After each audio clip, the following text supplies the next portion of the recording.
Ce matin, ce que j'avais à cœur de vous partager, en tout cas ce qui est venu sur mon cœur pendant que je préparais ce culte, c'est une nouvelle espérance. Certains scientifiques disent qu'espérer semble être une nécessité psychologique générale.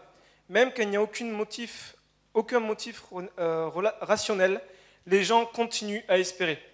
Et nous qui sommes chrétiens, nous sommes appelés à être pleins d'espérance. Amen. Nous sommes appelés à être pleins d'espérance car nous servons, nous aimons, nous adorons un Dieu d'espérance, un Dieu qui est plein d'espérance. La Bible le décrit comme un Dieu d'espérance. Il est plein d'espoir. Tout en lui est inépuisable. Il est illimité. Il est celui qui nous encourage. Sa parole nous encourage d'espérer en lui. Espère en Dieu. Et je ne sais pas vous, mais lorsque moi je lis la parole et que avant de méditer sur ce message, en tout cas sur ce thème, lorsque je lisais, que je voyais espère en Dieu, ça ne me parlait pas beaucoup. Vous voyez, ça me parlait certaines fois, je me dis, ok, espère en Dieu, j'espère en Dieu, et puis très rapidement, cette espérance, elle part. Elle s'étiole, il n'y a plus rien. Et je me dis, j'espère, mais tout d'un coup, c'est comme s'il n'y avait plus rien. Et je me dis, espère, lorsque je lis la parole et que la Bible, il me dit, espère en Dieu, je dis, oui, j'espère en toi. Mais quelques jours après, il n'y a plus d'espérance, il n'y a plus une attente vis-à-vis de Dieu. Et c'est important de bien saisir le mot espérer. Parce qu'en fait, ce mot, il a été utilisé à tout va, et puis il a été même utilisé sans trop de valeur. C'est-à-dire qu'il a perdu, ce mot a perdu l'importance que la Bible lui donne. Il a été épuisé parce qu'on l'utilise à toutes les sauces. J'espère qu'il fera beau, j'espère j'espère avoir de bonnes notes, j'espère ne pas être licencié, j'espère faire ci, Vous voyez, et dans ce qui fait que quand la Bible nous dit espère en Dieu, espère en l'éternel, on a une difficulté. Le dictionnaire nous donne, je prends un dictionnaire quelconque, dit espérer veut dire considérer comme devant s'accomplir, comme devant se réaliser. Synonyme d'espérer, c'est compter sur, espérance, espoir. Lorsqu'on va maintenant chercher dans un dictionnaire biblique, qu'on va vraiment chercher dans ce que nous dit la parole et vraiment à la racine du mot, c'est attendre, être plein d'espoir, être confiant, regarder à, s'attendre à, chercher ardemment. C'est chercher ardemment. Et c'est vrai que ça n'a rien à voir avec j'espère qu'il viendra ou j'espère ne pas être licencié, j'espère mais on verra bien. Vous savez, c'est J'espère ça, mais on verra bien comment ça se passe. Il n'y a aucune foi, il n'y a aucune vraiment espérance. C'est quelque chose qui est superficiel. Ou c'est j'espère que je gagnerai au loto. C'est la personne qui se retrouve avec son ticket de loto et puis qui a acheté son ticket de loto et qui est devant sa télé. J'espère que ça va être les bons numéros qui vont tomber. Et puis qui est là et qui au fur et à mesure que les numéros arrivent, et là, j'espère. Et puis c'est une attente, mais une attente qui est tellement superflue, une attente qui est tellement superficielle. Et quand Dieu nous dit espère en l'éternel, c'est pas ça. C'est pas attends le numéro qui va arriver, attends la bénédiction qui va tomber. C'est espère en l'éternel. Attends-toi à lui, mets ta confiance en lui. Va et cherche ardemment, pas juste j'attends ou j'espère en Dieu. Non, il y a quelque chose qui vient nous chercher dans les tripes. Il y a quelque chose qui vient nous chercher à l'intérieur qui nous dit espère en l'éternel. On lit le psaume 59, verset 9 qui nous dit quelle que soit leur force, c'est en toi que j'espère, car Dieu est ma haute retraite. Psaume 130, verset 5, j'espère en l'éternel, mon âme espère et j'attends sa promesse. Elle nous encourage, la parole nous encourage à nous attendre à Dieu, à le chercher ardemment, avec la certitude qu'on va le trouver, avec cette certitude qui va se révéler, avec cette certitude qui va agir. Il faut que lorsque la Bible nous encourage à espérer en Dieu, il faut s'y attendre. Il faut s'attendre à ce que Dieu va venir. Il faut s'attendre à ce que Dieu va agir. Il faut s'attendre à ce que Dieu vienne. Pas dire, bon, on verra bien. Pas dire, j'espère en toi, mais on verra bien comment ça se passe. La Bible nous encourage. La parole nous encourage à espérer et à avoir cette conviction de dire j'espère en toi parce que je sais que tu es fidèle. Amen. Parce que notre Dieu est un Dieu plein d'espérance et qui est fidèle. Premier point que je voulais voir avec vous, c'est que souvent nous pouvons espérer, mais que très vite notre espérance peut se perdre. Nous avons perdu espoir quand nous avons placé notre espoir entre de mauvaises mains. La première chose qu'on peut faire, c'est qu'on espère auprès des hommes. Nous attendons souvent trop des hommes. des beaux discours, des belles paroles, et puis on s'attend que ça change, on s'attend, on espère à ce que des hommes vont changer notre contexte, vont changer nos vies, et puis on va s'attendre trop aux hommes. La Bible nous met en garde contre ces choses-là. Dans Jérémie 17, verset 5, il nous est dit « Ainsi par l'Éternel, maudit l'homme qui se confie en l'homme, qui prend la chair pour son appui, et qui détourne son cœur de l'Éternel. Maudit l'homme qui se confie en l'homme. » Il ne faut pas mettre notre espérance, notre espoir dans l'homme. L'homme n'est que vanité au beau. Il a beau avoir toutes les capacités, le bagage intellectuel, plein de choses. La Bible nous dit, n'espère pas en l'homme. N'espère pas en l'homme. Ne te confie pas en l'homme. Ne mets pas ta confiance. Ne t'attends pas à l'homme. Puisque tout ce qu'il peut faire, c'est limité. Alors que Dieu est inépuisable. Alors que Dieu est tout-puissant. Il est l'Éternel. Le secours de l'homme n'est que vanité. On peut espérer aussi à mettre notre espérance, mettre notre espoir dans notre carrière. On fait de belles études et puis on met tout, on met toute notre énergie, on met tout pour notre carrière. Il faut travailler, c'est clair qu'il faut faire des études, les jeunes, travailler, soyez sérieux tout dans vos études, mais il ne faut pas mettre notre espérance là-dedans. Parce que nous voyons bien que la crise actuelle nous montre que c'est tellement fragile, ça peut partir comme ça. Il y a tant d'hommes, tant de personnes qui ont mis leur espérance, qui ont mis leur attente dans leur carrière, dans leur métier, et là, du jour au lendemain, plus rien, et ils se retrouvent sans rien. Ils se retrouvent sans rien et leur espérance évanouie. Leur espérance n'est plus là, absente. On peut aussi espérer et mettre notre espérance dans le Dieu de ce monde. Et quand je parle du Dieu de ce monde, c'est Mammon, le Dieu de l'argent. On met notre espérance dans l'argent. J'espère bien gagner, j'espère vraiment avoir beaucoup de richesses. On va chercher la richesse de ce monde. On va chercher la richesse de ce monde et on voit combien de personnes, combien d'hommes riches, d'hommes qui ont une grande carrière, qui ont réussi dans leur vie. Combien ils ont perdu tout parce que la richesse ne leur a rien apporté, parce que la richesse ne leur a rien donné. Ils sont tournés vers des choses, vers la richesse. Je tends vers la richesse. Et la richesse les a perdus. Ils ont perdu leur vie, ils ont perdu leur âme. Il est important de réaliser que si nous mettons notre espérance dans ce monde, on est les plus malheureux.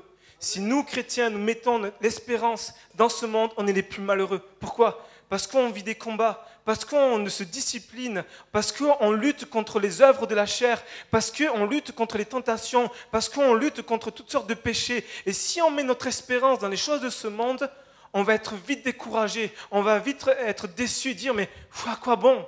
À quoi bon ? Notre Dieu nous appelle à mettre notre espérance en lui seul. Amen. Il nous appelle, lève les yeux, détourne-toi de tout ce tu peux espérer de ce monde. Lève tes yeux vers le ciel. Moi, je t'appelle une espérance qui est là-haut. Je t'appelle une espérance qui est dans le ciel. Et non pas une espérance ici-bas. Non pas une espérance qui va te mettre plus bas que terre et qui va te ruiner.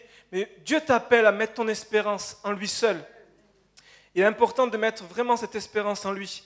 1 Timothée 4, verset 10. Nous dit, nous travaillons en effet et nous combattons parce que nous mettons notre espérance dans le Dieu vivant qui est le sauveur de tous les hommes et principalement des croyants. L'apôtre Paul encourage Timothée et dit, voilà, nous travaillons en effet, nous travaillons, nous combattons, nous luttons parce que nous mettons notre espérance dans le Dieu vivant. Tous les combats, toutes les difficultés, tout ce qu'on peut traverser dans la vie, si on n'a plus l'espérance, on perd le sens. On perd la direction, on perd la vision, et puis on se fatigue, on se décourage, et puis on arrête. On devient ce qu'on appelle rétrograde, on arrête, on lâche, on abandonne, c'est fini. Mais Dieu nous dit non, continue parce qu'il y a de l'espérance en moi. Il est ce Dieu capable de nous secourir. Il est ce Dieu capable de venir nous délivrer de nos ennemis, de nous libérer de toutes nos chaînes, de venir nous secourir lorsqu'on est malheureux, lorsqu'on est dans la détresse. Notre Dieu est puissant, notre Dieu est glorieux, et notre Dieu a une capacité de nous libérer comme on ne peut pas imaginer. Souvent, on peut limiter Dieu et dire, Seigneur, tu as fait comme ça avec un frère, tu as fait comme ça avec une sœur et je m'attends à ça. Non, tu n'attends pas à ce que Dieu te bénisse comme ça ou comme ça. Attends-toi à lui seulement. Tu n'attends pas à la bénédiction, mais attends-toi à ce qu'il est. Il est ce Dieu d'espérance. Amen. Et il est ce Dieu sur qui nous pouvons nous appuyer. Notre seule et infaillible espérance, c'est lui. Et j'aimerais vous dire que notre espérance se renouvelle au contact de sa personne, dans sa révélation. Et vous savez, pendant que je préparais ce message, je marchais, et puis en marchant, j'étais en train de prier, puis je priais pour ce matin, et puis je disais, Seigneur, voilà, il y a telle chose, et puis tu vois, je prie pour ça, je priais pour ce moment, et puis tout d'un coup, j'ai senti que Dieu m'appelait, en tout cas, il me disait, regarde, lève les yeux, parce que je marchais, puis quand on marche, en général, on ne marche pas la tête, parce que sinon, on peut se à marcher dans des trucs bizarres, mais en général, on marche comme ça, ou on marche devant. Et moi, je marchais comme ça, je marchais, et puis je disais, Seigneur, voilà, je te prie pour ça, je te prie pour ça. Et puis tout d'un coup, je sentis Dieu m'arrêter et puis me dire, lève les yeux. Et tout d'un coup, début de semaine, il faisait beau. Début de semaine, il faisait beau, il y avait un super ciel, et puis il était tard, 19h, 19h30, et puis je voyais que le ciel, à ce moment-là, il est vraiment beau. Et puis, j'ai levé les yeux vers le ciel, et puis je me suis arrêté tout d'un coup, tout à fait silence en moi. Tout à fait silence. J'ai arrêté de prier, j'ai arrêté de faire quoi que ce soit, même de réfléchir, j'ai contemplé. Et j'ai contemplé le ciel. Et j'ai réalisé que, je dis, mais c'est ce Dieu-là que je prie. Je suis dans mon truc, je suis dans, Seigneur, il faut que je prépare le culte, il faut que je fasse ça, il faut que... Et puis, Seigneur, bénis, et puis encourage, Seigneur, donne la parole. Et puis Dieu m'a arrêté de me dire, arrête, regarde qui je suis. Arrête-toi et regarde qui est l'Éternel. Arrête-toi et regarde qui tu sers. Arrête-toi et regarde quel est le Dieu que tu pries. Arrête-toi et regarde pour qui tu es venu ce matin. C'est le Dieu créateur du ciel et de la terre. Et lorsque je regardais ça, je dis, Seigneur, la parole dit que le ciel est ton trône. Le ciel est ton trône et la terre est ton marchepied. Je me dis, mais quel Dieu tu es. Quel Dieu tu es. Et on sert un Dieu grand, mon frère, ma soeur, on sert un Dieu qui est tout puissant. Un Dieu qui a créé le ciel, qui a créé la terre, qui a créé l'univers. Et ce matin, j'aimerais vraiment vous encourager à ce qu'on puisse s'arrêter 2 minutes et dire, mais Seigneur, tu es le Dieu créateur du ciel et de la terre. Tu es le tout-puissant. Et ce Dieu qui a créé toutes choses, qui a créé les galaxies, qui a créé la terre, qui a créé tous ces animaux, qui a créé tous les volcans, les mers, les océans, ce Dieu qui est tout-puissant, ce Dieu dont ses ressources sont si abondantes et accessibles à tous, s'intéresse à nous. Ce Dieu-là s'intéresse à nous. C'est vrai qu'on se dit, waouh, c'est beau, la création et tout, mais ce n'est pas de la création que je parle, c'est du Créateur. C'est celui qui nous a créé, celui qui a créé toutes ces choses-là et qui dit, je m'intéresse à toi. Je m'intéresse à toi et je veux m'intéresser à toi parce que je vois ton désespoir. Je vois les choses qui sont lourdes. Et Dieu nous appelle vraiment à lever les yeux, à dire, regardez qui je suis. Réalisez qui je suis. Je suis Dieu. Je suis Dieu, créateur du ciel et de la terre. Et si Dieu a été capable de créer toutes ces choses-là, il est capable de créer en toi un nouvel espoir. Il est capable de redonner de la vie à ton appel. Il est capable de redonner de la vie à ton service. Il est capable de redonner de la vie à tes rêves qui sont enfouis, qui sont comme morts. Dieu est ce Dieu capable de te redonner une nouvelle espérance, un nouvel espoir pour ton mariage, un nouvel espoir pour ta famille, un nouvel espoir pour ta vie, un nouvel espoir pour ta vie spirituelle. Dieu est ce Dieu capable. Il est là ce matin, il est là, il veut te dire, moi je suis capable. Et est-ce que tu vas le laisser? Est-ce que tu vas le laisser toucher ta vie? Est-ce que ce matin tu vas le laisser dire, Seigneur, je veux oui abandonner. Seigneur, tous mes tracas, tous mes soucis, tout là, et puis je veux recevoir cette nouvelle espérance. Parce que je veux réaliser qui tu es. Je veux arrêter de focaliser mon attention sur mes problèmes, sur mes difficultés. Je veux tourner mon regard vers toi. Lever les yeux. Combien de fois la Bible nous encourage à lever les yeux? Amen. Ce sujet est important parce qu'il y a un véritable danger, c'est mon 3e point, il y a un véritable danger qui nous guette en tant qu'Église, en tant que chrétien, c'est de ne plus espérer en Dieu. Le véritable danger qu'on rencontre et qu'il faut qu'on s'alarme et qu'on puisse faire attention, et nous-mêmes, chacun d'entre nous, faire attention, c'est d'espérer en Dieu.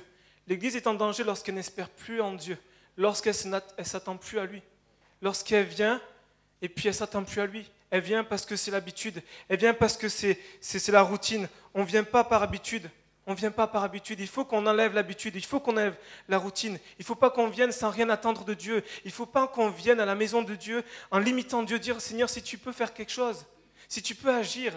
La Bible dit aussi peu de fois qu'on est, le Seigneur nous donne, mais il suffit d'avoir la foi. Seigneur, je crois que tu es capable. Seigneur, c'est peu de foi, mais je te la donne. Et Dieu va la saisir. Et Dieu fait une différence entre ce peu de foi et ceux qui disent, c'est bon, je laisse tomber. Dire, je viens par habitude, je ne m'attends plus à Dieu. Et il y a un véritable danger. Parce que certaines fois, on va regarder plus aux hommes qu'à Dieu. On va plus s'attendre aux hommes qu'à Dieu. Tiens, le groupe de louanges ce matin. Tiens, elle est habillée comme ça. Tiens, mais pourquoi il chante comme ça? Mais lui, il s'est trompé dans sa note. Elle s'est gourée. Ah, il a fait ça. Et puis, on va faire un focus, on va regarder autour de nous, et puis on ne va pas s'attendre à Dieu, on va s'attendre à ce qui se passe. Qu'est-ce qu'il y a sur l'estrade? Ah, c'est bizarre, lui, il n'est pas là aujourd'hui. Et comment ça fait? Vous voyez ce que je veux dire? On va s'attendre aux hommes et plus s'attendre à Dieu. Et il y a un véritable danger. Parce que lorsqu'on ne s'attend plus à Dieu, Dieu ne vient pas nous voir. Dieu ne vient pas nous voir. Par notre attitude, on peut chasser la présence de Dieu. par notre attitude de ne plus espérer en Dieu, de ne plus s'attendre à lui, on peut le chasser. Parce que Dieu ne vient jamais dans un lieu où il n'est pas attendu. Dieu ne vient jamais dans un lieu où il n'est pas honoré. Où on est là et puis les mains comme ça, et puis dans les poches, et puis on chante parce qu'il faut chanter, et puis on dit, et puis pendant le temps de louange, on parle à son voisin. T'as vu, on a déjà chanté ce chant dimanche dernier, et puis ils nous le font rechanter, c'est compliqué.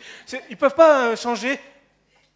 Mais c'est vrai, on est des fois dans des attitudes où on ne s'attend plus à Dieu. On va parler, c'est la routine, c'est l'habitude. Ah ouais, c'est pas mal aujourd'hui, c'était bien. Non, on va faire des commentaires et puis on va commencer à critiquer. Et des fois, c'est même pendant le temps de louange. Dieu nous appelle. La louange, pourquoi Dieu a vu la louange? Pour qu'on puisse le louer, pour qu'on puisse rentrer dans sa présence.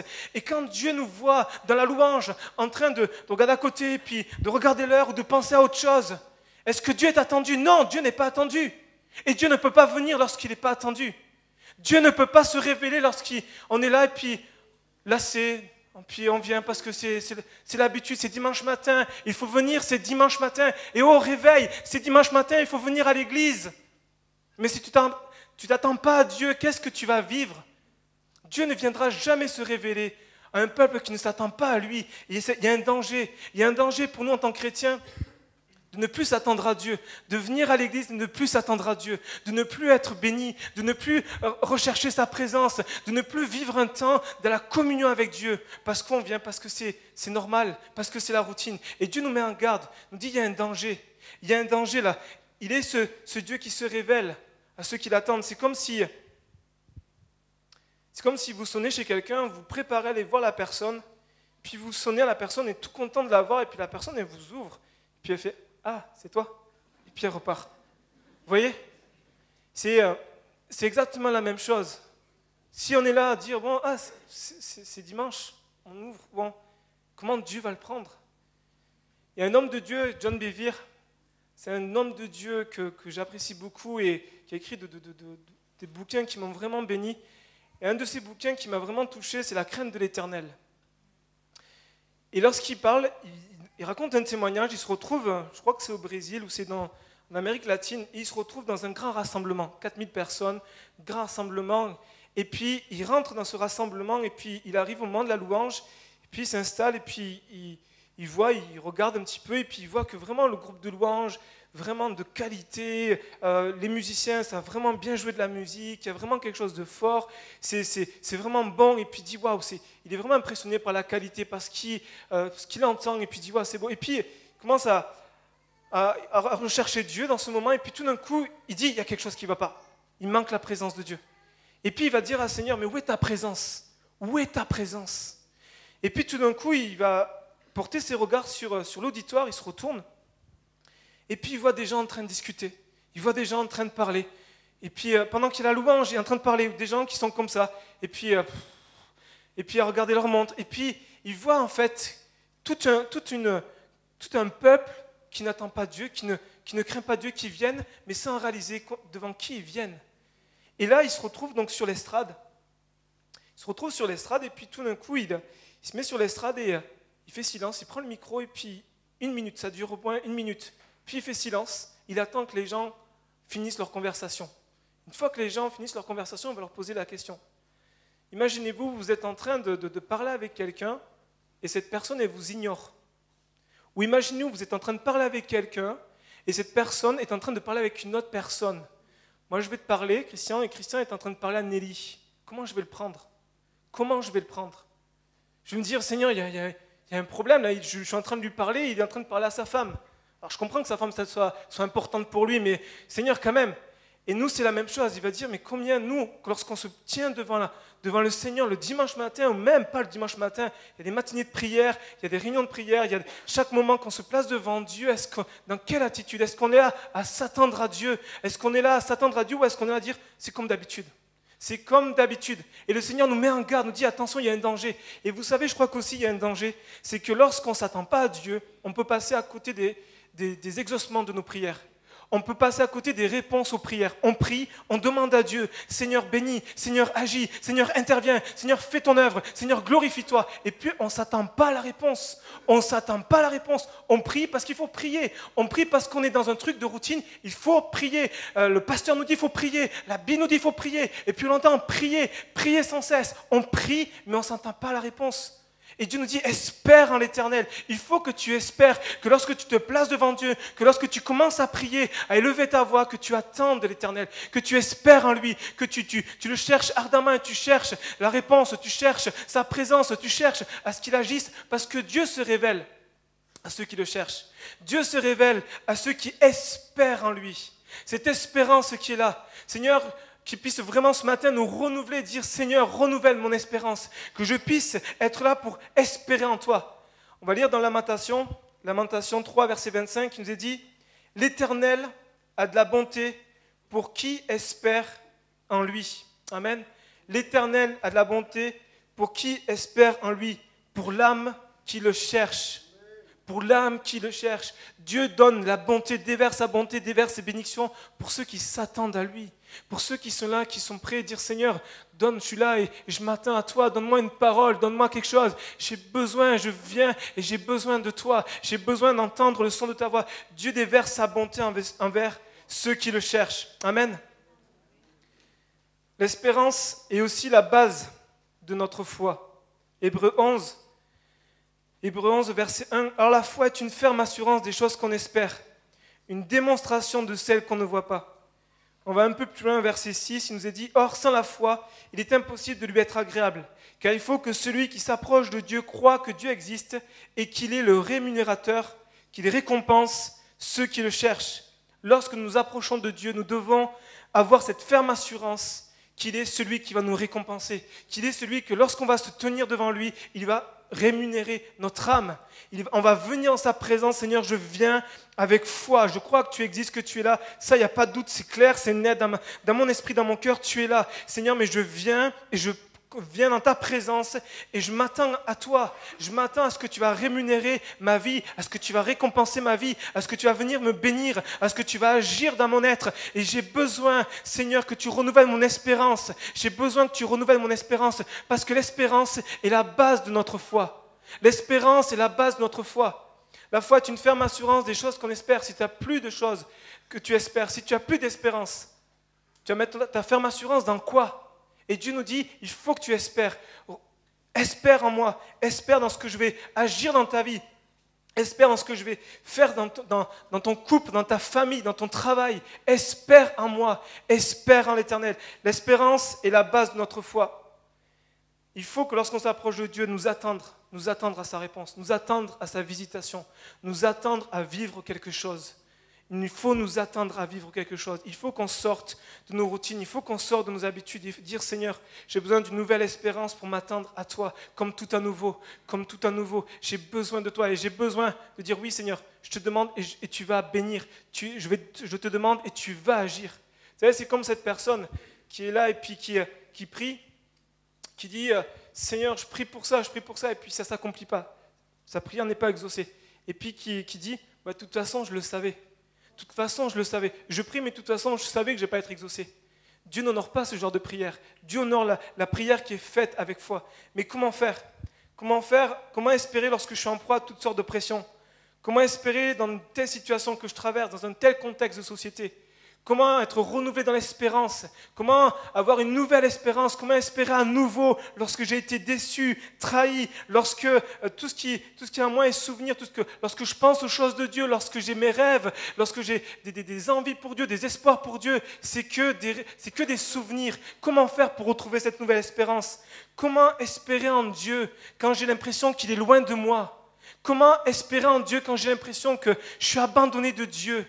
Et on va lire ensemble, et c'est le cœur de mon message, dans Psaume 42, on va lire le Psaume 42 et Psaume 43. Je vous invite à prendre vos Bibles, Psaume 42 et 43 nous est dit. Donc c'est écrit par un cantique des fils de Corée. En fait, les fils de Corée était un lévite au temps de Moïse qui s'est révolté contre Moïse, et puis a été frappé par le jugement de Dieu. Lui et d'autres personnes, ils se sont révoltés, ils ont commencé à murmurer, et puis à critiquer Moïse, et puis à se révolter, à faire toute une révolte. Ils ont été frappés par le jugement de Dieu. La terre s'est ouverte et puis ils ont été engloutis dans la terre.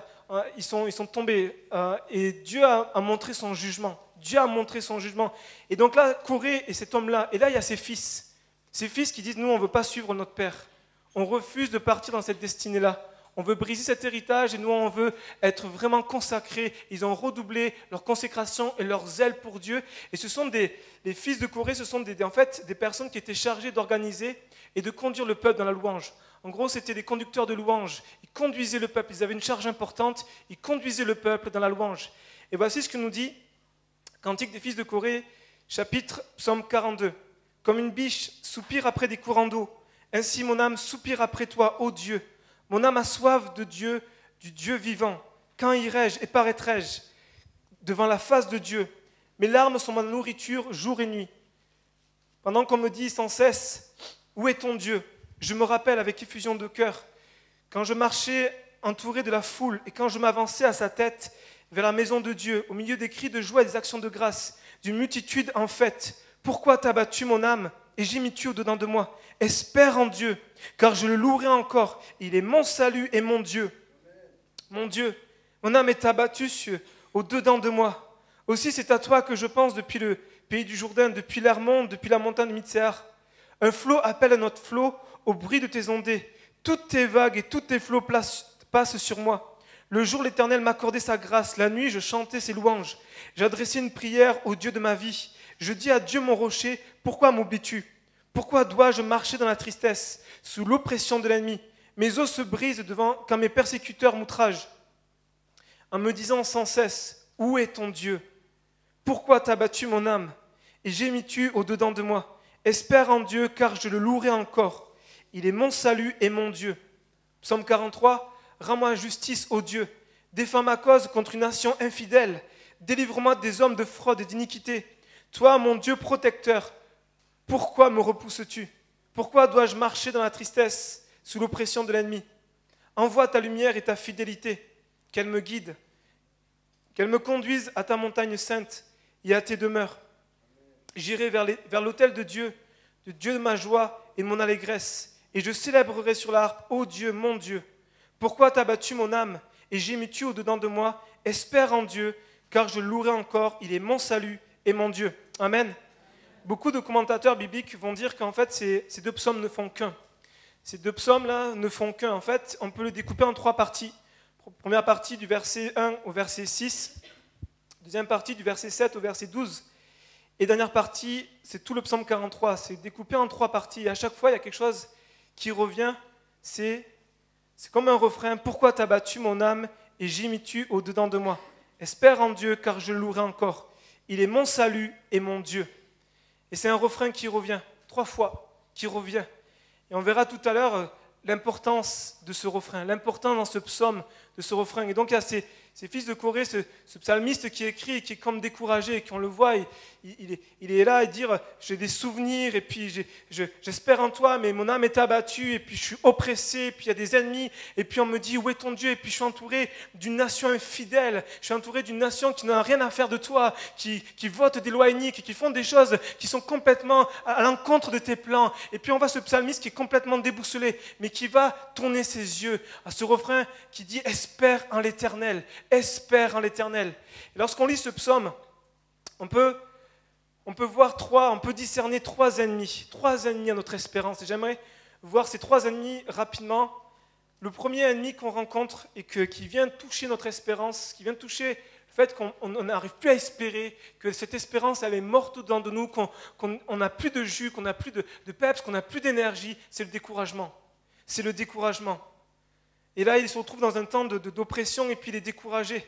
Il est découragé et c'est toutes ces choses, dire mais à quoi bon? Toutes ces paroles, c'est à quoi bon? Mais de toute façon, j'ai essayé tant de fois et puis j'y arrive pas et puis ça marche pas. Et puis on prie pour ça, on évangélise pour ça, mais ça marche pas, c'est trop dur, c'est pas facile la France. Tous ces à quoi bon sont des tueurs d'espérance. Tous ces à quoi bon sont des tueurs de notre espérance, de cette espérance que nous mettons en Dieu, de tous ces rêves qu'on peut placer en Dieu. Ce sont des tueurs, ce sont des ennemis qui viennent et qui détruisent notre espérance. À quoi bon? Et c'est une maladie, le découragement est une maladie contagieuse. C'est une maladie contagieuse. Lorsque les 12 espions sont partis à la terre promise, ils sont allés voir 10, on dit mais c'est trop difficile, il y a des géants, et puis il y a ci, et puis il y a découragement. Ce qu'ils ont fait, ils ont découragé tout le peuple. Ils ont découragé tout le peuple. Le découragement est une arme entre les mains du diable. est une arme entre les mains du diable et c'est une maladie qui se répand et qui prend trop de place dans nos vies. Alors certes, on peut avoir des moments où on peut être découragé. On peut avoir des moments où on peut être découragé, mais le danger, c'est d'être dans un découragement qui est permanent. Celui à quoi bon, on n'a plus d'espérance, on s'essouffle, on est fatigué.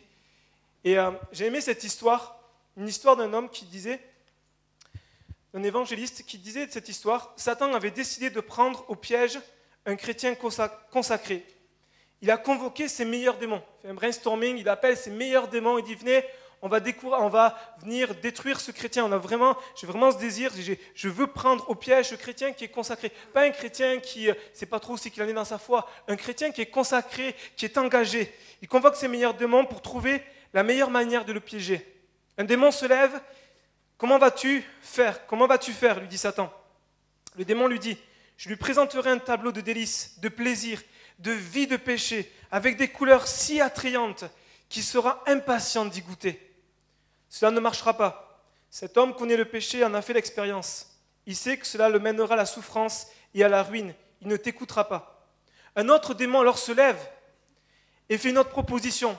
Il dit, je lui montrerai les épreuves, les renoncements d'une vie droite, et il aura envie d'y échapper.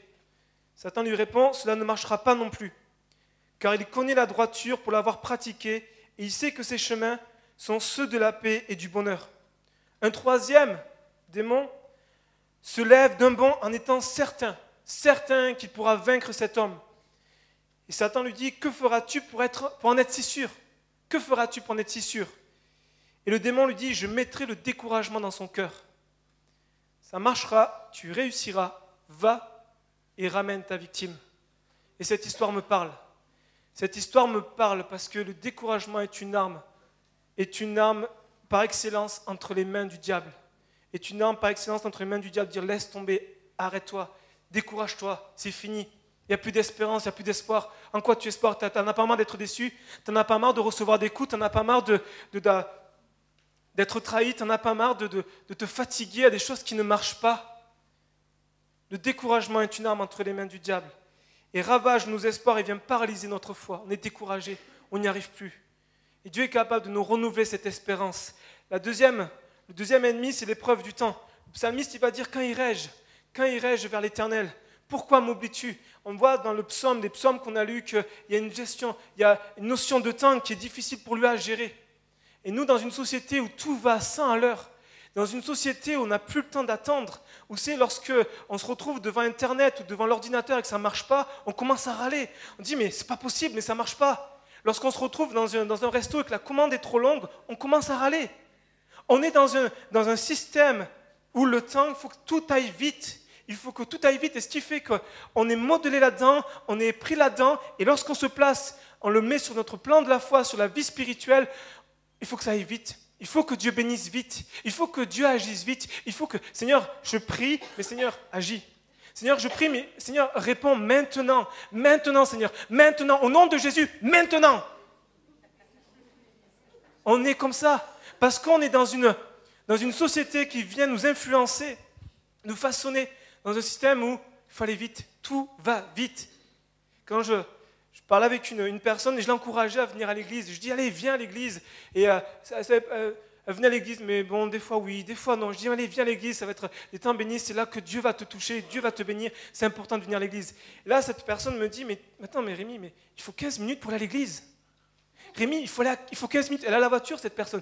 Il faut 15 minutes pour aller à l'église. C'est long, Rémi. C'est long, Rémi, pour aller à l'église. Il faut 15 minutes, il faut une motivation quand même. 15 minutes pour aller à l'église. Et je me dis, quelle est l'attitude et comment Dieu voit ça? Comment Dieu perçoit ça? Combien Dieu doit être attristé lorsqu'il voit ses enfants faire des kilomètres pour, supporter une équipe de basket, de foot, et puis râler parce qu'il faut faire de la route pour aller à l'église? Combien Dieu doit être attristé quand je vois aussi, combien moi ça me donne une leçon de vie quand je vois des hommes, des femmes, des chrétiens qui dans d'autres pays font des kilomètres, font des heures de marche pour aller au culte. Ils font des heures de marche. Nous, on prend la voiture, on prend le bus, ou pour certains qui ont la chance, ils viennent à pied, quoique ça va être difficile, mais nous, on est là, on a tout ce qui est moderne, on a tous Et puis eux, ils viennent, ils passent 1 heure de marche aller, 1 heure de marche retour, dans 2 heures pour le culte. Et puis ils vont avec joie. Pourquoi? Parce qu'ils s'attendent à Dieu. Parce que lorsqu'ils viennent au culte, ils disent, Dieu va me parler, Dieu va agir, Dieu va bénir, Dieu va se manifester. Parce que je viens chercher la présence de Dieu. Le temps est important. L'épreuve du temps peut être un ennemi à notre espérance. C'est trop long. Ça ne va pas assez vite. Et puis on voit là le psalmiste qui dit, je me rappelle avec effusion de cœur. Ce temps ancien, vous savez, lorsqu'on arrive à un moment où on se dit, mais j'envie le passé, j'envie ces moments avant que je vivais, ces temps d'onction, ces temps où j'étais consacré, ces temps où j'avais une fougue, ces temps de ma jeunesse, où je voulais changer le monde, où c'est ces temps où je me suis nouvellement converti, j'étais tout frais pour le Seigneur, et je voulais vraiment évangéliser tout le monde. Et puis on repense à ça, on se dit, mais combien c'était bon ce moment, ces souvenirs, et avec effusion de cœur, je me souviens combien il y avait des temps bénis à l'église, et combien il y avait des miracles, un ennemi. Parce qu'aujourd'hui, on n'espère plus. Parce que notre espérance, elle est dans le souvenir. Ah oui, c'était bien avant. Et aujourd'hui, Dieu t'appelle à regarder aujourd'hui. Dieu t'appelle à regarder demain avec une nouvelle espérance. Et tout ce qui est venu t'amoindrir, tout ce qui est venu tuer ton espérance, ta foi, Dieu est capable de venir le ressusciter ce matin. Amen. Et je finis avec ça. C'est que le dernier ennemi qui peut tuer notre espérance, c'est un manque d'amour. C'est le manque d'amour. Quand est la dernière fois où tu as une révélation de l'amour de Dieu? Quand est la dernière fois où tu as senti que Dieu t'aimait? Quand est la dernière fois où tu t'es retrouvé dans les bras de ton Père Céleste? Quand est cette dernière fois où tu as senti que Dieu t'aimait? Que Dieu en avait un amour tellement intense et tellement fort pour toi? Quand est cette fois où tu t'es retrouvé? Est-ce que ça date de la semaine dernière? Il y a un mois? Il y a un an? Il y a des années? Ce manque d'amour est un manque d'espérance aussi. Psaume 42, verset 9, version Sommer nous a dit que le jour, l'Éternel me montre son amour, et je passerai la nuit à chanter ses louanges, et j'adresserai ma prière au Dieu qui me fait vivre. L'amour de Dieu à notre égard va ranimer cette espérance, Lorsque deux amoureux se rencontrent, ils se donnent rendez-vous, ils n'ont qu'une chose, c'est d'espérer rencontrer l'autre. Parce qu'il y a un amour qui est là. C'est cet amour-là qui bouillonne. J'ai envie de rencontrer mon bien-aimé. J'ai envie d'aller à la rencontre de mon bien-aimé. Où est notre amour? Où est ce premier amour? Ce premier amour de dire, Seigneur, je te désire tellement. Ma plus grande joie, ma plus grande priorité, c'est toi. C'est toi, Seigneur, ce que je désire. On va lire dans Romains 5, versets 3 à 5. Il nous est dit, Romains 5, versets 3 à 5, « Bien plus, nous nous glorifions même des afflictions, sachant que l'affliction produit la persévérance. La persévérance, la victoire dans l'épreuve, et c'est avec victoire l'espérance. Or, l'espérance ne trompe point, parce que l'amour de Dieu est répandu dans nos cœurs par le Saint-Esprit qui nous a été donné. Or, l'espérance ne trompe point. Pourquoi? Parce que l'amour de Dieu est répandu dans nos cœurs par le Saint-Esprit qui nous a été donné. L'amour de Dieu va te montrer combien tu es importante à ses yeux. L'amour de Dieu va corriger ton regard, va corriger toutes les fois où tu pries, tu ne reçois pas et tu dis, mais qu'est-ce que j'ai fait? Pourquoi Dieu ne me bénit pas? Et qu'est-ce qui ne va pas à moi? Et puis toutes les fois où tu te poses des questions, où tu psychotes dans ta tête, l'amour de Dieu va venir et te ranimer cette espérance, cet amour qui est répandu par le Saint-Esprit. Cet amour-là, et je conclue avec ça, c'est que quand on voit le psalmiste est entouré de ses ennemis qui se sent oubliés de Dieu, qui se sent abandonné, qu'il est là comme découragé, que le découragement est le pain, est son pain quotidien, que tous les jours il mange du découragement et qu'il vit dans une nation qui est complètement à l'encontre des valeurs de Dieu. Il fait une chose qui est une clé pour notre vie. Et il fait une chose qui même nous dérange. Il fait une chose qui est même bizarre. Quand j'ai lu ça, les premières fois où j'ai lu les psaumes et que j'ai vu ça, j'ai dit, mais il est bizarre. C'est quoi? Je ne comprenais pas. Est-ce que c'est lui qui se parle? Est-ce que c'est quelqu'un d'autre qui parle? Et c'est vraiment bizarre, mais c'est une clé pour notre vie. C'est une clé pour retrouver cette espérance. On va lire dans le psaume 42, verset 6. Tu peux nous l'afficher? Voilà ce que va dire le psalmiste au milieu de toutes ces circonstances-là. « Pourquoi t'as battu mon âme et gémis-tu au-dedans de moi? Espère en Dieu, car je le louerai encore. Il est mon salut et mon Dieu. » Il va faire une chose, c'est qu'il va parler à son âme. Il va parler à son âme. il parle à son âme, il va exhorter son âme.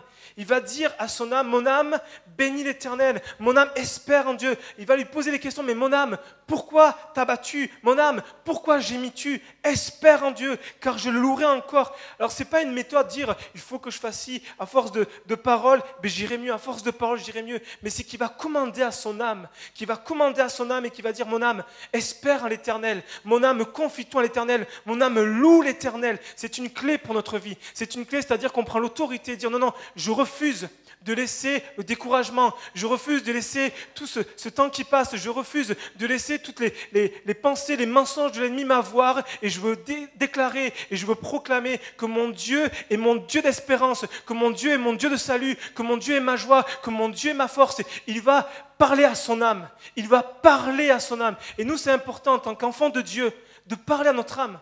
De dire, mon âme, pourquoi tu es comme ça? Bénis l'Éternel. Mon âme, bénis l'Éternel et n'oublie aucun de ses bienfaits. Mon âme, loue l'Éternel. Mon âme, loue l'Éternel. Et c'est vrai que lorsqu'on est abattu, lorsqu'on est découragé, et qu'on se met dans la louange, qu'on se met à louer Dieu, même si on n'a pas envie, qu'on est fatigué, qu'on est découragé, il y a quelque chose qui se passe. Parce qu'on va dire à Dieu qui il est, et on va dire à notre âme qui il est, et on va dire à nos ennemis qui est notre Dieu, et se rappeler à notre mémoire qui est Dieu, Dieu puissant, Dieu créateur, Dieu qui est glorieux, Dieu qui est majestueux. C'est ce Dieu-là qui est avec nous. Ce Dieu qu'on a vu là, tout à l'heure on a vu la vidéo, ce Dieu qui a tout créé est avec nous. Ce Dieu qui a tout créé est capable de nous donner une nouvelle espérance. Et je finis avec ce dernier verset où la Bible nous encourage à regarder à Dieu comme vraiment à regarder à lui, à ne pas regarder les circonstances. Romains 15, versets 12 à 13, il nous est dit, Isaïe dit aussi, il sortira d'Isaïe un rejeton, qui se lèvera pour régner sur les nations espéreront en lui. Les nations espéreront en lui. Que le Dieu de l'espérance vous remplisse de toute joie et de toute paix dans la foi, pour que vous abondiez en espérance par la puissance du Saint-Esprit. Par la puissance du Saint-Esprit. Je crois que le psalmiste est inspiré par le Saint-Esprit. Alors qu'il vivait cette oppression, qu'il vivait ce découragement, le Saint-Esprit est venu lui dire, pourquoi t'as battu? Pourquoi gémis-tu? Espère en Dieu. Espère en Dieu et loue-le parce qu'il est le Dieu de ton salut. Il est le Dieu de ton salut. Il est le Dieu puissant et glorieux. Et ce matin, c'est possible d'être renouvelé dans ton espérance, renouvelé dans ton service, renouvelé dans l'espérance pour ta famille, pour ton travail, pour tout ce qui fait ta vie, par la puissance du Saint-Esprit. Par la puissance du Saint-Esprit. Ce matin, j'aimerais vous inviter à vous lever et finir par un temps de prière. Finir par un temps de prière et dire, Seigneur, voici devant toi. J'aimerais vous inviter à fermer les yeux. Et ensemble, on va prier. Ensemble, on va prier le Dieu de notre salut. Ensemble, on va dire, Seigneur, tu es le Dieu de l'espérance. Tu es ce Dieu d'espérance et on veut espérer en toi. On veut espérer en toi, on veut que la puissance du Saint-Esprit vienne sur notre vie. On veut que la puissance du Saint-Esprit vienne sur notre vie. Que ce Dieu d'espérance nous remplisse de toute joie, de toute paix dans la foi, pour qu'on abonde en espérance par la puissance du Saint-Esprit. Ce matin, je ne sais pas dans quelle situation tu es. Je ne sais pas où c'est que tu te situes. Est-ce que tu vas dire, mais où est Dieu? Face à ma maladie, mais où est Dieu? Face à mon chômage, mais où est Dieu? Face au discorde qu'il y a dans ta famille, mais où est Dieu? Face à toutes les complexités qui se passent à l'intérieur de toi, mais où est Dieu? Dieu est celui qui est tout près de toi. Il faut que tu parles à ton âme et tu dis, mon âme, pourquoi t'as battu? Mon âme, pourquoi gémis-tu? Espère en Dieu. Il y a une espérance qui se trouve en Dieu. Tu peux ce matin repartir avec une espérance nouvelle dans ton appel, dans ton service, dans ta vie spirituelle. Il est possible ce matin, si tu t'approches de Dieu, en t'entendant à lui, en disant, Seigneur, je mets mon espérance en toi, j'espère en toi et je veux te dire, Seigneur, ce matin, je veux un renouvellement par la puissance du Saint-Esprit.